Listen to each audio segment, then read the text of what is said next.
שלום חברים, אני סווטה מסווטה טרו סופ. מה שלומכם? היום אשתף אתכם בהכנה של סבון עם חלב עיזים. זה סבון שמזמן רציתי להכין וחלמתי עליו, עכשיו אני אסביר לכם למה.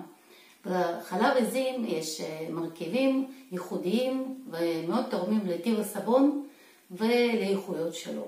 בחלב עיזים יש שומנים במולקולות קטנות שמכילות ויטמינים A, D ו-E.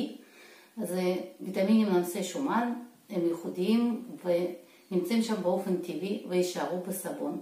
חלבונים שבחלב הם גם כן יתרמו לטיב של סבון בזכות חומצות אמינו שייצרו מהחלבונים האלה. יש גם כן סוכר, לקטוז. לקטוז יתרום להקצפה של סבון עדינה יותר. אני בלב שלם משייכת סבונים כאלה לקטגוריה של ספא. בנוסף, הכין סבון בטכניקת מזיגה שנקראת אומברה. אומברה זה אומר שיש מעבר בין צבעים בהיר לכהה או כהה לבהיר. המעבר הוא מאוד עדין. איך עובדים בטכניקה הזאת עם חלב שמכיל הרבה סוכר שכידוע מזרז טרייס. אז אם תאהבו את הסבון או לא, תחליטו אתם. בינתיים בואו נכין סבון. במתכון הנוכחי אני משתמשת ב-25% של שמן קוקוס, זה יחסית הרבה. אבל בחימת שיעה יש בערך 10% של חומרים שלא הופכים לסבון. וזה נותן לנו תוספת של 3% של סופרפאט. אז בפועל סופרפאט של הסבון שלנו יהיה 9%. וזה יחפה בהחלט על אחוז יחסית גבוה של שמן קוקוס במתכון. כרגיל אני ממיסה את השמנים וחימות הקשים, מוסיפה את הנוזליים, אני מוסיפה שמן חוכובה. זה לא שמן, זה למעשה וקס או מגביר הקצפה ותורם לאיכויות הסבון. ברגע שהשמנים כבר נשקלו, אני מפרישה 2 מנות קטנות של בערך 20 מיליליטר כל אחד. אחר כך אני אצבע סבון ואני אשתמש בשמנים האלה למטרה הזאת. חלב עיזים אני קניתי חלב מלא, מפוסטר. מפוסטר זה אומר שחיממו אותו ל-70 מעלות, בשביל לא להרוס את החלבונים וסוכרים שבתוך החלב. עכשיו אני שוקלת סודה קאוסטית, ואני אתחיל להוסיף אותה בכמויות קטנות לחלב הקפוא. מאוד חשוב להקפיא את החלב לפני כן, ולהוסיף בכמויות קטנות ולערבב כל פעם את החלב בשביל למנוע כמה שאפשר התקרמלות של סוכר של לקטוז שבתוך החלב. אחרי שאני הוספתי, זה לקח לי בערך רבע שעה, כל התהליך של המסה של חלב יחד עם הסודה. אני מוסיפה סודיום לקטט כמובן, בשביל לעשות חילוץ מהיר יותר של סבון, ושסבון יהיה יותר קשיח. אני בודקת טמפרטורה של תערובת של סודה עם חלב, זה 30 מעלות, וזו טמפרטורה מצוינת לעבוד איתם. השמנים הגיעו ל-35 מעלות, זה גם טמפרטורה נמוכה, ואפשר להתחיל. אני מוסיפה שיבול קולואידית וחימר לבן, תוספות שאני לא מוותרת עליהן בסבון. הפעם אני מוסיפה אותם כמות קטנה יותר.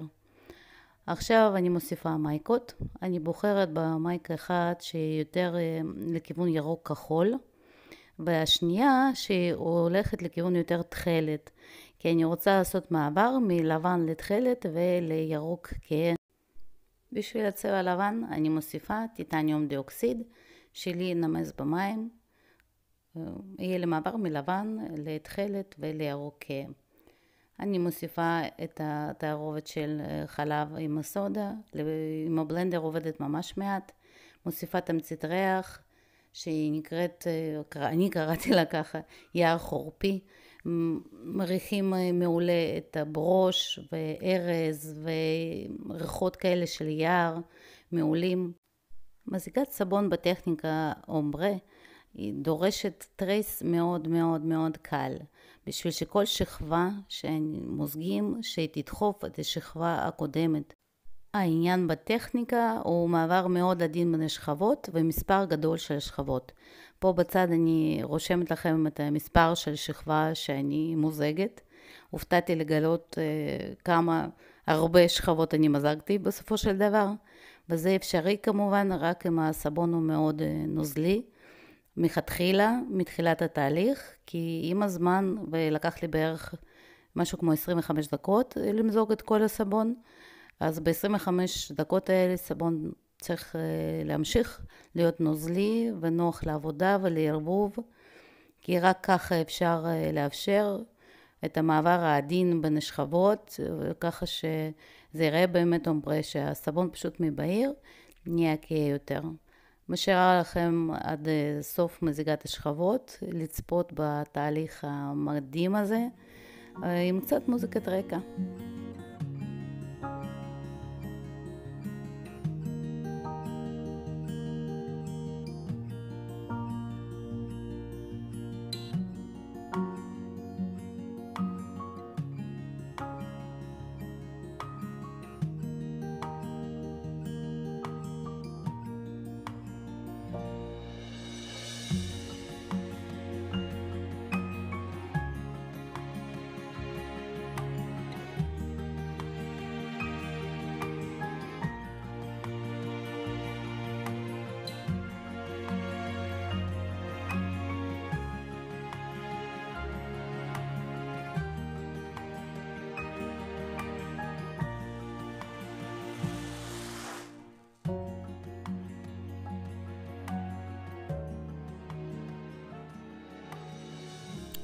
טוב חברים, 16 שכבות של סבון צבעוני במעבר עדין, הדרגתי, מבהיר לכהה, נעשה.